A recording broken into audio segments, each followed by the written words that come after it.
The Boeing 737 has become the best-selling commercial aircraft in aviation history. Over 10,000 737s have been sold. The accident airplane was number 152 off the production line, delivered in May 1969. The airplane was designed for a 20-year service life and 75,000 flights. This one had exceeded that number, though many were of short duration. Its fuselage was under constant stress because of pressurization.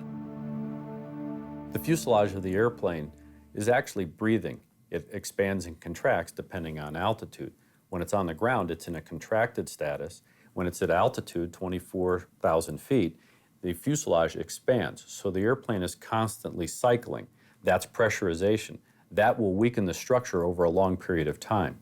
And given the history of this airplane being a very high cycle airplane, that probably had something to do with weakening the structure of the fuselage. With thousands of 737s taking to the skies every day, investigators need to be certain what made this one burst apart. In Washington, D.C., Jim Wildey is one of the NTSB team who worked the case. His expertise as a metallurgist proves crucial. I got a call about 2 in the morning, in the middle of the night, from my boss, and there had been an accident in Hawaii. They were putting the team together. I hopped on a plane and went to Hawaii. He takes samples from the remaining fuselage, and back in the lab discovers something barely visible to the naked eye. Hairline cracks like this between the holes where rivets had been. On the Aloha airplane, there's telltale discoloration inside the overlapping joints. Here is the vital clue.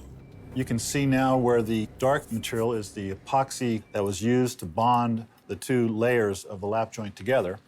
The white material you see here is corrosion damage of the aluminum fuselage skin.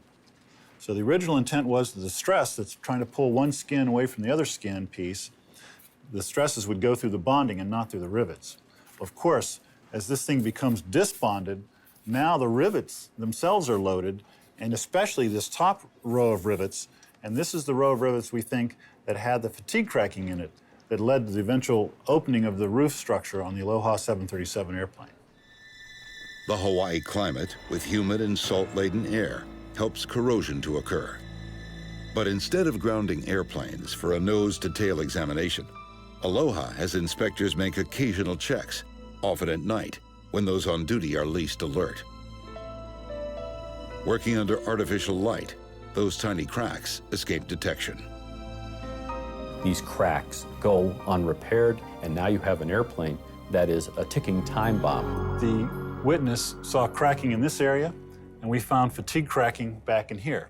So this is the line where the fatigue cracking joined up. One piece came down this way and folded off, and the other piece went across the top and came off to the right side.